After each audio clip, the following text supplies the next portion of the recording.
मेरे माइंड में जैसे मैंने कहा कि मेरे पास पंच भी थी मेरे माइंड में, क्योंकि सीएनजी में आ गया था और ड्यूअल टोन सिलेंडर के साथ बूट स्पेस भी आपको मिलता है। प्लस एक्स्टर भी थी क्योंकि नई नई उसी टाइम पे लॉन्च हुई थी। बट लेकिन एक्स्टर मैंने वीडियो में काफ़ी अच्छी लग रही थी, लेकिन जब मैंने पर्सनली जाके देखा तो मुझे पीछे से स्पेशली उसका लुक बिल्कुल पसंद नहीं आया। Hello and welcome back to the channel. दोस्तों, आजकल आपने एक चीज़ ज़रूर नोटिस की होगी कि कोई भी अगर एक नई कार लेने के लिए सोच रहा है तो वो चाहता है कि उसको एक एसयूवी मिल जाए। और आज हमारे साथ में मारुति सुजुकी के लाइनअप में ऐड हुई नई मारुति सुजुकी फ्रॉन्क्स के ओनर, और आज इस वीडियो के अंदर करेंगे हम इसका ओनरशिप रिव्यू और ओनर से जानेंगे कि इसके अंदर उन्हें क्या चीज़ पसंद आई और यही कार उन्होंने क्यों बाय की। सो वेलकम किशोर भाई, कैसे हो? और हमारे चैनल पर आपका बहुत बहुत स्वागत है। सो मुझे सबसे पहले ये बताओ कि आपने मारुति सुजुकी फ्रॉन्क्स ही क्यों बाय की?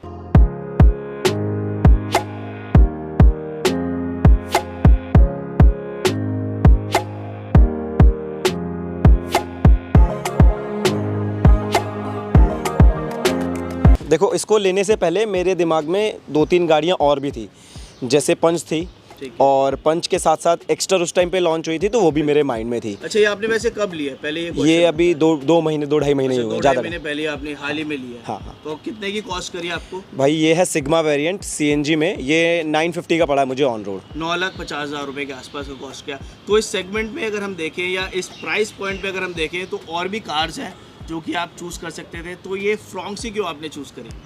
मैं भाई मेरे माइंड में जैसे मैंने कहा कि मेरे पास पंच भी थी मेरे माइंड में, क्योंकि सीएनजी में आ गया था और ड्यूअल टोन सिलेंडर के साथ बूट स्पेस भी आपको मिलता है। प्लस एक्स्टर भी थी क्योंकि नई नई उसी टाइम पे लॉन्च हुई थी। बट लेकिन एक्स्टर मैंने वीडियो में काफ़ी अच्छी लग रही थी, लेकिन जब मैंने पर्सनली जाके देखा तो मुझे पीछे से स्पेशली उसका लुक बिल्कुल पसंद नहीं आया। तो उस टाइम आपने देखा होगा वेटिंग पीरियड कितनी थी उस पर? भाई मैं गया ही नहीं उस तरफ, मतलब जब मैंने इन पर्सन देखी ना, मेरे को पसंद ही नहीं आई, मैंने वहीं पर रिजेक्ट कर दी।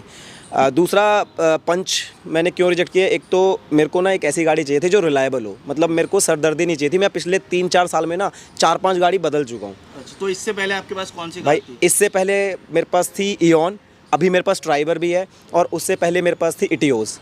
इटियोस बहुत अच्छा प्रोडक्ट था, लेकिन सेडान होने की वजह से, जैसा मैंने कहा कि घूमने वो भाई रगड़ती थी ज़मीन नीचे। मतलब मेन इशू था आपका ग्राउंड क्लियरेंस। हाँ। तो उस चक्कर में आपने फ्रॉन्क्स को चूज़ किया। तो अभी ये जो मॉडल है ये आपके पास सीएनजी है, तो सीएनजी ही क्यों चूज़ किया? आपकी रनिंग ऐसे कितनी है जो आपने सीएनजी वेरिएंट चूज़ किया? भाई रनिंग एज ए लोकल तो मेरी इतनी ज़्यादा नहीं है, बट लेकिन मैं जब ट्रैवल करता हूँ तो हम लोग 500-700 किलोमीटर में चले जाते हैं। जैसे सबसे पहले लेते के साथ ही इसको मैं जब मैंने ली थी विदिन 10 डेज़ मैं इसको लेके उज्जैन चला गया था। तो अब आप देख सकते हो 800 किलोमीटर एक तरफ है वो, तो अब 800 किलोमीटर अगर आप पेट्रोल में जाओगे और 800 किलोमीटर आप सीएनजी में जाओगे तो वो ज़मीन आसमान का फ़र्क आता है। तो वो मैंने चूज़ किया कि सीएनजी में। अच्छा, तो अभी अगर हम बात करें इसके माइलेज की, तो माइलेज कितनी दे रही है? भाई माइलेज की अगर आप बात करोगे तो ये ना किसी भी कंडीशन में, मतलब बम्पर टू बम्पर ट्रैफिक में, सिटी में मैंने इसको 3-4 बार नोटिस कर लिया है, ये 150 चलती है।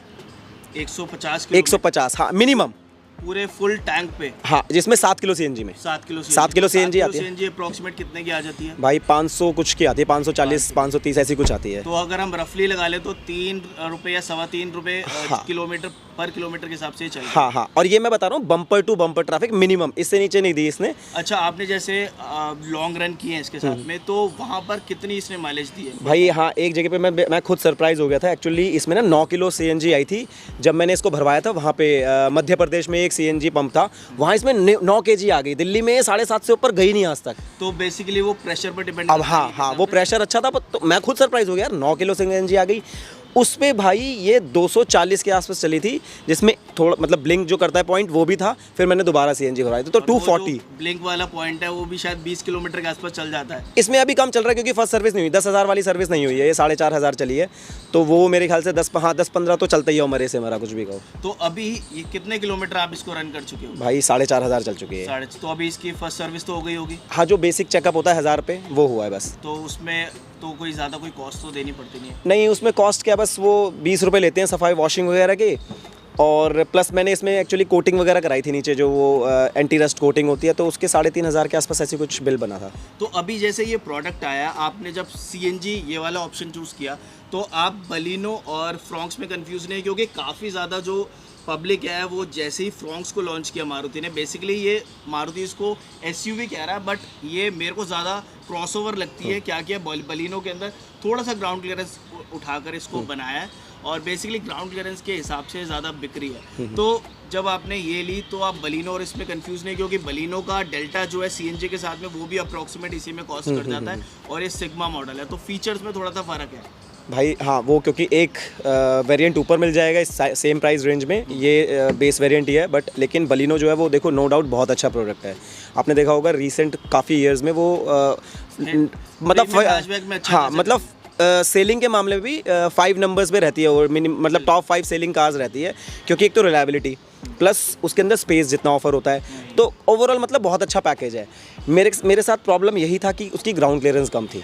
बिल्कुल बिल्कुल। इसमें जो 190 mm की ग्राउंड क्लियरेंस है ना, मैं इसको अभी जयपुर भी ले गया था, मतलब 2 राउंड हो चुके हैं, 2 महीने में मैं इसको 2 बार ले जा चुका हूँ हाईवेज पे ही। 2 महीने में 4,500 किलोमीटर बहुत होता है किसी भी कार को चलाना। हाँ। तो मेजरली जो आपका वो था इशू जो सॉल्व होना था, एक अच्छी खासी ग्राउंड क्लियरेंस आपको चाहिए थी, इसीलिए आपने फ्रॉन्क्स को बाय किया। हाँ, बट लेकिन इसमें एक प्रॉब्लम ये भी है कि जो इसका सिटिंग वो है ना, स्टैंस जो है वो नीचे है, वो आपको एसयूवी वाला फील बिल्कुल नहीं देगा। मतलब है ये बलिनो ही, बट इसको थोड़ा सा उठा दिया और लुक चेंज कर दिया। बेसिकली क्या है, इसकी विड्थ कम है, हाँ। लेंथ तो सेम है, हाँ। और इसकी हाइट अप्रोक्सीमेट 90-95 mm के आसपास उठाई हाँ, हुई है। हाँ, बस। तो इसीलिए इसकी ग्राउंड क्लियरेंस थोड़ी ज़्यादा है। हाँ, तो अभी तक आपको इसका क्या सबसे पॉजिटिव, अगर मैं बात करूं तो इसका पॉजिटिव आपको क्या लगा इस कार को लेने के बाद? भाई पॉजिटिव की अगर आप बात करोगे तो देखो कोई सिंगल पॉजिटिव नहीं है।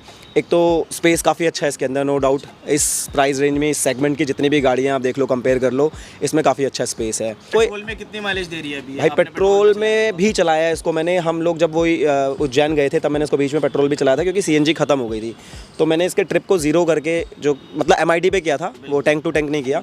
तो एमआईडी पे जब ये हाईवे पे चल रही थी, जिसमें 90, 100 और 110 तीनों ही स्पीड हम लोग मेंटेन कर रहे थे, उसमें इसने 21-22 की एमआईडी में शो कर रहा था। तो 21-22 की माइलेज पेट्रोल पे बहुत अच्छी होती है। हाँ। और बेसिकली मेरे पास भी बलिनो थी, अब जो फेसलिफ्ट आया उससे पहले वाला, तो वो भी 21-22 की माइलेज देती थी। तो माइलेज के मामले में मारुति की कार्स तो हमें शक करने की ज़रूरत ही नहीं। सो भाई, जैसे आपने बताया कि लॉन्ग जर्नीज़ वगैरह करते हो, तो सीएनजी तक तो ठीक है कि हाँ माइलेज अच्छी खासी मिल रही है तो हमें कार बाय कर लेते हैं। तो जब हम लॉन्ग जर्नीज़ करते हैं तो हमें बूट स्पेस भी चाहिए होता है, तो आप बूट कैसे मैनेज करते हो? भाई देखो, बूट स्पेस का इसका ऐसा है कि मारुति ने एक बहुत समझदारी करी है। जो उसका टायर है स्पेयर व्हील, उसको थोड़ा सा ना लेफ्ट हैंड साइड में कर दिया है। तो आपको काफ़ी ज़्यादा डीप इसमें राइट हैंड साइड में मिल जाएगा। प्लस इसमें पार्सल ट्रे नहीं है। पार्सल ट्रे तो हम लोग जैसे 5 लोग गए थे, तो हम 5 लोगों के बैग्स थे 5। तो आपने वो सिलेंडर के ऊपर? हाँ, सिलेंडर के ऊपर एडजस्ट करके कर लिया था, तो ऐसा प्रॉब्लम हुई नहीं थी हमें। मतलब उसके बाद भी स्पेस था जिसमें हम शीशे से बाहर देख सकते थे। मतलब अगर हम बात करें तो जैसे हमारे बड़े बड़े सूट केसेस होते हैं, तो उस टाइप के बैग्स आप रखते हो, या फिर आप जो डफल टाइप बैग्स होते हैं? हाँ, मतलब जो नॉर्मल बैग्स हम लोग यूज़ करते हैं, आप बड़े सूटकेसेस या बड़े जो ट्रैवल बैग्स होते हैं वो नहीं रख सकते, क्योंकि वो थोड़ा ज़्यादा स्पेस लेते हैं। तो जो हमारे दूसरे बैग्स होते हैं कपड़े टाइप वाले, वो थोड़े स्पेस एफिशिएंट होते हैं, तो वो आप यूज़ करते हैं। हाँ, मतलब ट्रैवल बैग अगर बड़ा वाला आप लोगे तो वो तो आप किसी गाड़ी में नहीं रख सकते, छोटी गाड़ियों में। कितने लोग गए थे? हम 5 लोग थे। 5 लोग। तो कितने बैग्स आपने इसमें? भाई 5 लोगों के 5 बैग थे, 2 लैपटॉप्स भी थे। तो आप लगा सकते हो, और बैग भी अच्छे खासे थे, क्योंकि हम 4 दिन के लिए गए थे। तो दोस्तों, मतलब अगर आप जाना चाहते हैं लॉन्ग ट्रिप्स के साथ, आपको कॉस्ट इफेक्टिव कार भी चाहिए, एसयूवी भी चाहिए, तो आप इसे ले सकते हो। और आप अगर चाहो तो अपने हिसाब से उसको मैनेज करके अपनी लॉन्ग जर्नीज भी इजीली कर सकते हैं, जैसे किशोर भाई ने इजीली। तो बहुत सारी हो गई बातें, अब चलते हैं इंटीरियर की तरफ और जानते हैं ओनर से इंटीरियर के बारे में। सो दोस्तों, अब हम आ चुके हैं इंटीरियर की तरफ, और अगर आप यहाँ पर देखेंगे ना, तो यहाँ पर किशोर भाई ने काफ़ी सारा जो काम है वो करवाया हुआ है एसेसरीज की तरफ से। मतलब कि इसके ये जो मॉडल है ये सिग्मा मॉडल है, तो इसके अंदर हमें जो इंफोटेनमेंट सिस्टम है वो यहाँ पर नहीं मिलता है, तो इंफोटेनमेंट वगैरह यहाँ पर लगवाया हुआ है। सो भाई, ये कितने का इंफोटेनमेंट लगवाया और कौन सी कंपनी का ये? भाई ये अल्फा का है। अल्फा। और ये जो है 16,500 के आसपास लगा था। ये 360 डिग्री कैमरा वाला है। अच्छा, 360 के साथ एक बार ऑन करके दिखाओगे? आप देखो, इसका 360 डिग्री कैमरा देखो, ये इसका मतलब कोई भी आप व्यू इसमें से ले सकते हो। और यहाँ पर आपको बर्ड व्यू दिख रहा है, और नीचे सारे एंगल्स जो हैं वो भी नजर आ रहे हैं। और इसमें आप चेंज भी कर सकते हो। देखो, जैसे आपने ये इसको टैप किया, ओके, आप इसको एंगल्स को भी चेंज। सो आप यहाँ पर देख सकते हो जो 3D व्यू है ना, वो आपको यहाँ पर पूरा नजर आ रहा है। सो टच का रिस्पॉन्स भी काफी ज्यादा अच्छा है, काफी रिस्पॉन्सिव टच है। तो इसकी वारंटी कितनी मिली आपको? भाई 1 ईयर की वारंटी है। वैसे जाता नहीं है, कहीं नहीं जाता ये। सो 1 ईयर की जो वारंटी है वो इसके ऊपर मिली है।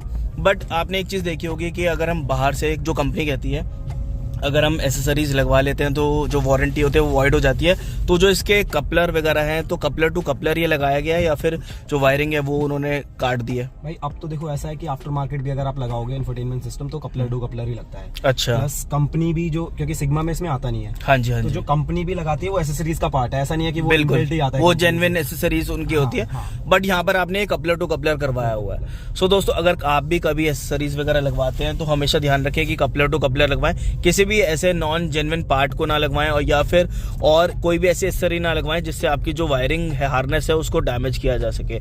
और यहाँ पर आपने और क्या काम यहाँ पर करवाया हुआ है इसमें? भाई इसमें ज्यादा तो कुछ नहीं कराया, फिलहाल यही है। और इसके जो बल्ब थे ना वो अच्छा। येलो थे और वो काफी ज्यादा लाइट थे, तो उसको मैंने एलईडी करवाया है। सो दोस्तों यहाँ पर हम बात करेंगे लाइट रिस्पॉन्स की। अब आपने देखा होगा जो फ्रॉन्क्स है इसमें सिर्फ एक ही सिंगल प्रोजेक्टर आता है जो कि इनका हैलोजन है, और यही सेम हमें इनके ग्रैंड विटारा के अंदर भी मिलता है। सो यहाँ पर ना मारुति ने थोड़ा सा प्रॉब्लम किया है कि एक ही जो प्रोजेक्टर है वो सिर्फ यहाँ पर दिया है, तो रिस्पॉन्स आपके हिसाब से बिल्कुल बेकार है। भाई वो तो मतलब ना के बराबर है, उसको लेके आप हाईवे पे तो जा ही नहीं सकते, इवन सिटीज के लिए भी नहीं है वो। अच्छा, सिटीज के, और फॉग लैम्प इसमें आता ही नहीं है? फॉग लैम्प तो है ही नहीं। तो यहाँ पर जो लाइटिंग सेटअप की अगर हम बात करें तो काफी ज्यादा पुअर है। तो उसके बाद आपने इसके अंदर एलईडी वाला लगवाया हुआ है? इसमें एलईडी लगवाया है 220 वॉट्स का। अच्छा। उसके बाद इसका रिस्पांस काफी अच्छा है, वरना आप परेशान हो गए थे उसमें। हाँ, मतलब आप ले जा ही नहीं सकते। अब मैं लोकली ले गया था, मेरे को पहले दिन ही जब मैं लेके भी आया था इवनिंग हो गई थी, हाँ जी, थोड़ा डार्क हो गया था, तो मेरे को समझ नहीं आया, तो मैं सेकंड डे जब मैंने ये काम करवाया मैं साथ के साथ वो भी करवा दिया। सो दोस्तों अगर आप फ्रॉन्क्स ले रहे हैं ना, लो मॉडल्स ले रहे हैं, तो आपको बिल्कुल जो इसका लाइटिंग सेटअप है उस पर थोड़ा सा काम जरूर करवाना पड़ेगा क्योंकि काफी ज्यादा बेकार है। बट एक चीज मुझे फ्रॉन्क्स की काफी ज्यादा अच्छी लगी कि बेस मॉडल के अंदर भी आपको ये फुली ऑटोमेटिक जो टेम्परेचर कंट्रोल है वो यहाँ पर दे दिया है, और ये काफी ज्यादा एक कन्वीनियंस पॉइंट के हिसाब से काफी अच्छी चीज यहाँ पर ऑफर जरूर की गई है। और यहाँ पर हम एक बार किलोमीटर दिखा देते हैं। भाई किलोमीटर दिखाना। सो अभी आप यहाँ पर देख सकते हो, जैसे भाई ने बताया था 4617 जो किलोमीटर है वो चल चुकी है। तो आपका अगर हम रन की बात करें तो रन काफी ज्यादा है आपका। हाँ मतलब लोकल पे तो ज्यादा नहीं है, मतलब तो डेली आप कितने चला देते हो उसको? भाई डेली ऐसा कुछ नहीं है डेली का, क्योंकि मैं ऑफिस इसको लेके जाता नहीं हूँ। अच्छा। ऑफिस मेरा पास में ही है, तो मैं स्कूटी से, बाइक से चला जाता हूँ। और मेरा बट ये है कि मैं ऑलमोस्ट एवरी वीक इसको लेके चले जाता हूँ। अभी फिलहाल नहीं किया क्योंकि फेस्टिव सीजन चल रहा है, बिल्कुल तो इस वजह से मैं कहीं ट्रैवल नहीं किया। अदरवाइज ऑलमोस्ट एवरी वीक मैं कहीं ना कहीं चला जाता हूँ। एक चीज और मैं आपको बताना चाहता हूँ, बलिनो को आप फील करना जो पुरानी वाली है, बिल्कुल वो उसके जो बॉडी पार्ट्स है ना वो दब जाते हैं, लाइक उसका बोनट हो चाहे उसके फेंडर्स हो वो दब जाते हैं। नई वाली बलिनो ना हैवी है, बिल्कुल 50 केजीज का फर्क है उसमें। हाँ, और इसको आप फील करोगे ना, इसको टच करोगे तो आपको बलिनो से भी ज्यादा हैवी लगेगा। इवन मारुति वाले भी, हालांकि इसका टेस्ट नहीं हुआ है, पर मारुति वाले बोल रहे हैं कि ये जी 5 स्टार रेटिंग है। बट मुझे, क्योंकि मैं और भी गाड़ियां देखता हूँ, तो मुझे लगता है ये एटलीस्ट मिनिमम जो है ना 4 स्टार तो कर जाएगी। 4 स्टार तो लेके ही आएगी। है तो ये बलिनो के प्लेटफॉर्म पे, बिल्कुल। बट जो इसकी बॉडी स्ट्रक्चर और बॉडी को थोड़ा हैवी पहले से हैवी किया है। आप इसका बोनट उठाना, आपको लगेगा ही नहीं कि मारुति की गाड़ी है। बिल्कुल। आपको लगेगा टाटा की गाड़ी का किसी का बोनट। जो अभी बलिनो आई है उसका बोनट और पहले वाली उसका काफी फर्क है। इवन जब मेरे पास भी बलिनो थी, मैंने जब उसको 100 टच जैसे ही करते 100 या 120, तो थोड़ा सा आपको ना ऐसा लगता है कि कार हिल रही है। तो वैसा तो कोई नहीं, ये बहुत ही स्मूथ, मतलब मेरे को भी ये लगा था, मैं डर भी रहा था, बट 140 पे भी जाके इसने ये है कि बिल्कुल ही स्मूथ चल रही थी, कहीं पे मैंने कॉन्फिडेंस लूज नहीं किया। सो भाई मुझे ये बात बताओ कि जैसे आपने लॉन्ग जर्नीज वगैरह करी तो कंफर्ट कैसा है? जैसे आपने 700-800 किलोमीटर भी लॉन्ग जर्नीज करी हुई हैं, तो कंफर्ट में कोई प्रॉब्लम है? क्योंकि अगर हेडरूम की बात करें तो मैं अभी जैसे आपको देख रहा हूँ, आप हाइट अच्छी खासी है और यहाँ पर अच्छा खासा हेडरूम अभी मिल रहा है, तो कंफर्ट के बारे में आप क्या कहना चाहते हो? भाई कंफर्टेबल है गाड़ी, जैसा कि मैंने आपको पहले ही बोला, बलिनो जो है वो उसी के बेस पे है, उसी के प्लेटफॉर्म पे बेस्ड है ये। बलिनो से ज्यादा इसमें हाइट है। हाँ, हाइट उससे ज्यादा है। और जो सीटिंग आप देखो, आप इसके थाई सपोर्ट अच्छे से लगता है, और जो बैक सपोर्ट है वो भी काफी अच्छा है, इसका लंबा सपोर्ट काफी अच्छे से होल्ड कर रखता है, तो कुशनिंग भी अच्छी है, तो आपको लॉन्ग जर्नीज में भी ऐसा कोई प्रॉब्लम होगी नहीं। अच्छा, इसका जो स्टीयरिंग व्हील है वो आपको टिल्ट मिलता है ऑप्शन? नहीं, ये प्रॉब्लम है इसमें टिल्ट ऑप्शन नहीं है। टिल्ट है, टेलीस्कोपिक नहीं है। सो टिल्ट ऑप्शन से आप ऊपर नीचे कर सकते हो, बट आगे की तरफ आप नहीं कर सकते हो। टेलीस्कोपिक नहीं कर सकते, बट टिल्ट ऑप्शन भी ठीक है, एक बेस मॉडल में देना, मतलब कंफर्ट के हिसाब से कोई भी आपको प्रॉब्लम महसूस नहीं हुई।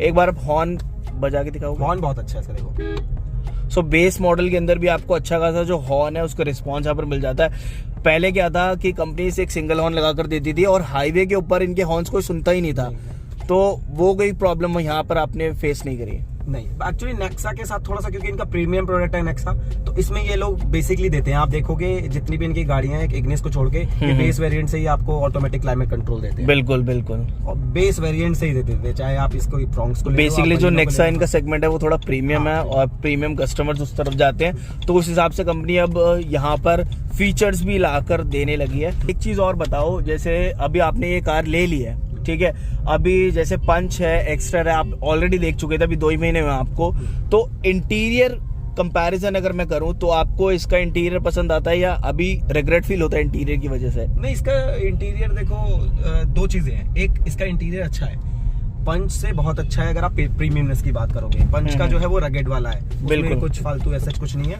तो रगेड वाला है। बाकी फैब्रिक देखो, इसमें फैब्रिक देते हैं ये लोग बेस वेरिएंट से ही। बिल्कुल, यहाँ पर फैब्रिक मिल रहा है, यहाँ पर आपको ये पूरा हार्ड है, बट ये जो चीज है यहाँ पर ब्लैक है, सिल्वर है, देन एक और कलर शेड है, देन यहाँ पर एक नया जो कलर शेड है वो है, तो 3-4 कलर का जो कॉम्बिनेशन है वो यहाँ पर आने की वजह से थोड़ा सा प्रीमियम लगता है, थोड़ा इंटीरियर सा प्रीमियम लगता है। और एक्स्ट्रा की अगर बात करोगे तो मैंने ज्यादा तो नहीं देखा, बट उसका डिसेंट है, उसका भी अच्छा है।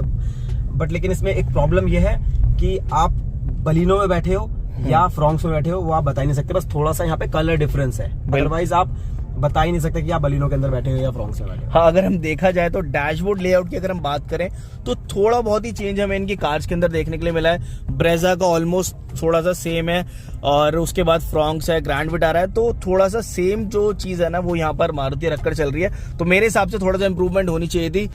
सो दोस्तों, ये था हमारी तरफ से all new Maruti Suzuki Fronx का ओनरशिप रिव्यू, और किशोर भाई का जो भी एक्सपीरियंस था, जो भी उन्होंने अभी तक इस कार से एक्सपीरियंस लिया था, वो काफ़ी अच्छी तरीके से बताया। साथ ही एक बार मैं आप लोगों को और रिमाइंड कराना चाहता हूँ कि भाई का चैनल ज़रूर जाकर चेकआउट कर लीजिएगा, क्योंकि ये भी आपके साथ ऐसे ऑटोमोटिव के जो कॉन्टेंट है वो शेयर करते रहते हैं। साथ ही मिलेंगे ऐसे और ओनरशिप रिव्यूज़ के साथ, तब तक के लिए जय हिंद, जय भारत।